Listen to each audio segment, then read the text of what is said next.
So let's look at an example. Here I have a small example where we're going to ask the user to enter quiz score values, and we don't know how many quizzes they're going to enter. Maybe it's early in the semester and they've only taken 2 quizzes so far, or maybe it's almost finals week and they've taken 6 or 7 quizzes in their course. And so we don't know how many times they're going to want to enter a quiz score. So we're going to prompt the user in an open-ended way where we say either enter a quiz score, or because we know quiz scores cannot be negative values, smallest quiz score you can earn is a 0. We'll have them enter a negative value if they want to quit entering quiz scores. That'll be like their special signal to us. That means I'm done entering input. So we're going to write a program that keeps repeating, asking the user to enter a quiz score and update a sum that adds up all the different quiz scores, and then we'll find the average at the end. And so here's the algorithm that does that. At the top, we have a few initialization steps.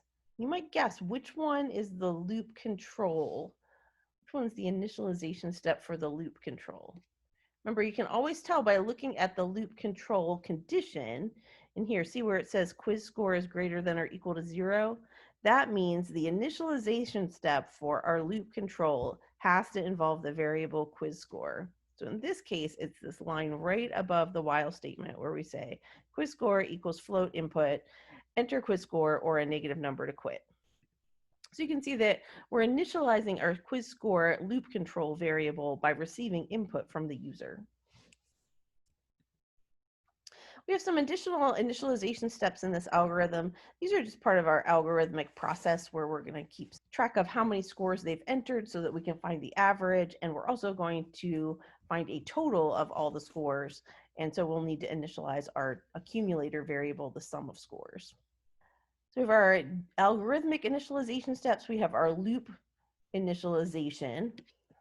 Next, we have our loop test or loop condition. We want to keep entering scores while they enter something that's not a negative number. So while the number that they enter, the quiz score, is bigger than or equal to 0, that means they've entered a valid quiz and they're not ready to quit yet.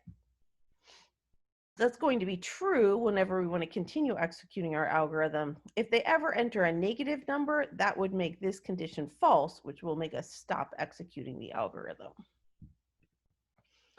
So then what do we want to do if they enter a good quiz score? If they entered a good quiz score, we want to add that value, quiz score, to our accumulator, sum of scores, and use that value to update the sum of scores variable. We're also going to update the value of a counter. Now note, this is not a count controlled loop, even though it has this count variable in here. The count is not controlling the loop condition. It's just something that we need to do so that we'll be able to find the average of the quiz scores at the end of the repetition process. So both the count update and the sum of scores update are part of the algorithm that we want to repeatedly apply as we receive additional quiz scores. This last step that's indented in the loop body, that's our update step for the loop. That's where we're going to receive a new value for the quiz score so that eventually they'll enter a negative number and we'll be able to stop looping. The remaining statements in our program are not part of the repetition process. You can tell because they're not indented. Remember, Python knows that these steps up here should be repeated because they're indented below the while statement. These statements at the bottom of the program, the average equals sum of scores divided by count, and the print statement, those are not indented, so they're just going to happen a single time after the loop body terminates. Let's take a few moments and trace through this program, see what we think it does. Then maybe we'll put it in Python so that we can try it out live to see if we were right. So I'm going to practice tracing the algorithm. Remember, I generally need 2 different things as I'm tracing. I want to keep track of what is the input and output, what's being displayed to the screen. And then the other thing I want to keep track of is my memory worksheet, which means what's going on behind the scenes. What are the values of the variables in my program? When I start out, usually I write down all the different variable names that are part of my program. So in this case, I have sum of scores, and I have a count, and I have a quiz score. And then later on in my program, I'm going to have an average score. So those are my 4 different variables that are part of this program. I'll need to keep track of what values those variables hold as my program executes. All right, so if we start executing this program, the first line says initialize sum of scores to 0.0. So Python's going to store that value 0.0 in the memory location associated with that identifier sum of score. The next statement in the program says to initialize count to 0. So it's going to store the value 0 in my memory location associated with the identifier count. Then the next line of code is an input statement. So it's going to print some things to the screen. It's going to print enter quiz score or a negative number to quit. And then it's going to pause and wait for me to enter some input. And whatever input I enter, it's going to treat it as a floating point value and store it in my quiz score variable.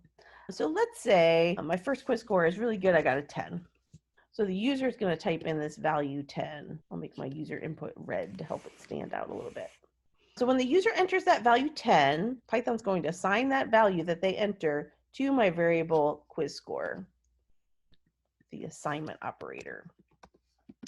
And even though they typed in an integer value 10, Python's going to store it as a 10.0. Why is it going to do that? It's because we have that typecast in front of our input statement that tells it to treat it as a floating point value. So it's going to store 10.0. The next statement that executes in my program is the while condition. And so Python knows, hey, I'm starting a repetition statement because I see the reserved word while here. And it's going to test the loop condition. To do that, it needs to know what's the current value of quiz score. So it's 10.0. And it's going to check to see, is 10.0 greater than or equal to 0? And it's going to get a true or false result. Is that true or false? 10.0 is greater than or equal to 0. That's true. So it's going to execute all of these indented statements, everything that's in the loop body. So the first statement in the loop body says I need to update the value of sum of scores. It's going to evaluate this expression on the right-hand side of the assignment operator. So it gets the current value of sum of scores, that is 0.0, and then it gets the current value of quiz score, that's 10.0, and then adding 0.0 and 10.0 gives us 10.0, and it's going to store that result in sum of scores. So I'm updating the value of sum of scores, strike through, keep track of the fact that that's not the value anymore. And then I move on to the next statement. It says to update the value of the counter, I want to take the current value of count. Current value of count is a 0. And I want to add 0 plus 1, that's 1. And now I'm going to store the result. I'm going to assign that to my variable count. So I'm going to create a new updated value of count. It's going to be 1. And then my final statement in the loop body says I need to print something out to the screen. I'm going to prompt the user for some more input. I need to print out again, enter quiz score or negative number to quit. And it's going to wait for the user to enter another number. So it's waiting for you to enter a floating point value, and then it'll store that as an updated value of quiz score. Let's say I get a 7.5 this week. Now, what happens after we execute that statement? We need to assign the value to quiz score, 7.5. Not going to have the 10 in there anymore. That goes away. It's replaced with the 7.5. And now we're at the bottom of the loop. We have to go back up to the while loop condition and test that again. We're going to test to see if the current value of quiz score, that's the 7.5, is greater than or equal to 0. And once again, that's true. So we're going to execute the loop body again. We're going to do all of these statements that are indented. The first step is updating the value of sum of scores. We need to calculate what's the sum of scores, that's 10.0, plus quiz score, that's 7.5, that's 17.5 total. And then we want to store that result back in our variable sum of scores.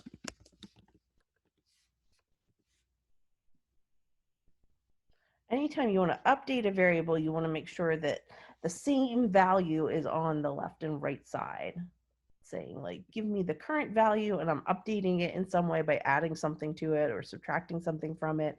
And then I'm going to store the result back in that same variable. That's how I update it. All right, the next step is to add one to the counter. The current value of count is 1. So adding our value 1 to 1, we're going to get 2. And then we want to assign that result back to my variable count. Store a 2 there. It's going to replace my old value of the 1. And then finally, I'm going to ask the user to enter another quiz score or a negative number to quit. So I'm going to print out some more prompt.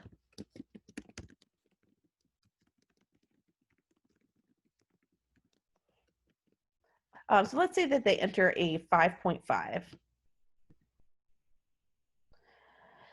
That value, the 5.5, you're going to assign that to the variable quiz score. Get a new updated value. And then what do we do when we get to the bottom of the loop? We always go up and test the loop condition again. We're going to check to see if quiz score is greater than or equal to 0. So currently quiz score is 5.5. That is bigger than 0. So we're going to do all the steps in the loop body. We need to update the sum of scores. We're going to take the current value of sum of scores, which is 17.5. We're going to add the current quiz score to it. That's 5.5. So we're going to get 23 as our updated value.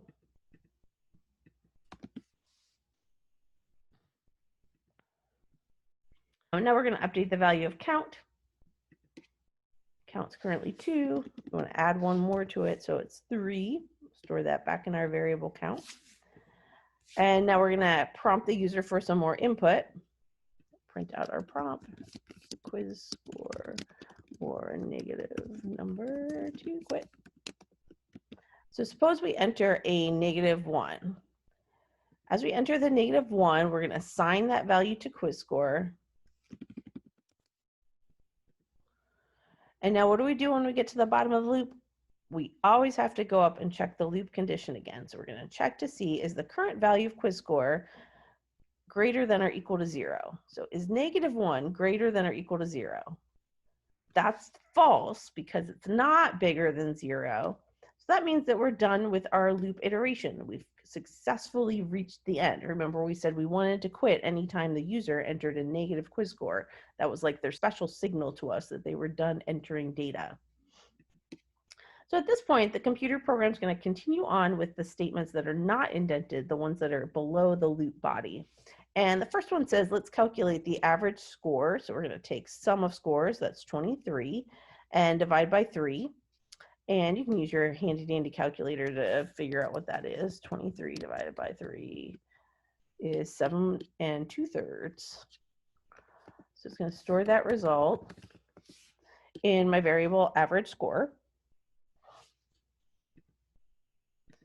And then finally, the last step of the program is going to print out the label. The average score is, and then after that, it'll print our average 7.6666667. So this was an example program where we let the user control how many times we were going to repeat the loop body. We didn't have a predefined number of loop iterations, didn't know how many times we'd need to repeat the process. Let's try this out running it in Python.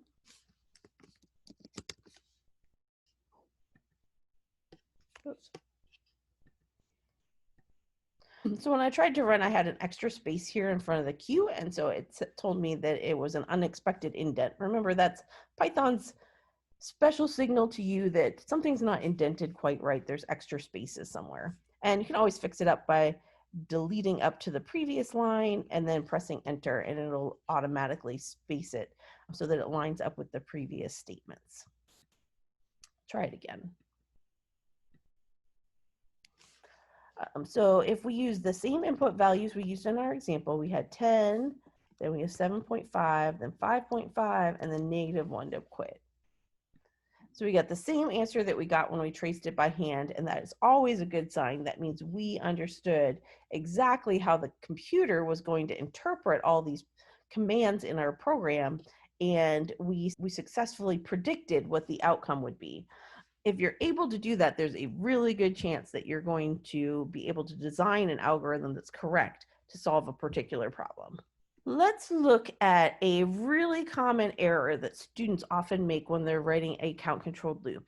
The most common error is that they forget to include the update step at the end of the loop. Let's see what happens if we would omit the final step. And we can do this by updating the final step in our algorithm. I'm just going to put a hashtag in front of it, which makes it turn into a comment. See how it changes the text color. That's because comments are red in Python. And so now it's not going to make this an executable statement. It'll skip right over it. It thinks it's just text for people to look at. So if we run our program and we don't have that update step in there, look what happens. Now we entered the 10, but we never asked the user to enter a new value. So it's always just running and running and running and running. And what's happening is it asks us to enter the first quiz score, and we entered the 10, check to see if 10 was bigger than 0. It sure is. So it adds it to the sum, then it updates the count. And then because we didn't ask for any more input, so then it just goes back up to the top and checks to see if the quiz score is greater than or equal to 0. And of course it is. It's still 10 because we didn't input any additional new information. So it's going to go through the loop again, and you can see it's just looping over and over and over again. It never gets back to the prompt. And that's called an infinite loop. It means that you created a loop that never terminates. There's no end to it. Anytime that you are running a program and you're expecting it to print something to the screen, or you're expecting it to prompt you for additional input and those things don't happen, it's usually because you have an infinite loop in your algorithm, something where you forgot the update step. We could have done the same thing if we deleted this line. It would have the same effect. We'll do that too, just to show.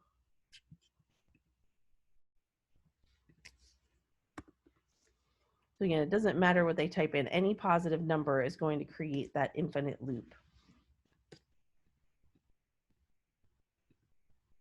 So if we add the update step back in there, then everything's going to be fine again.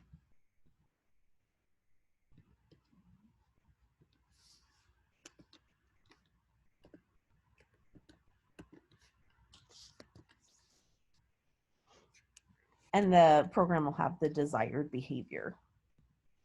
So again, anytime you're running a program and you're expecting it to print something or show you the prompt and it's not doing that, it's probably because it's stuck in an infinite loop, and you just need to add in the update step for your loop body.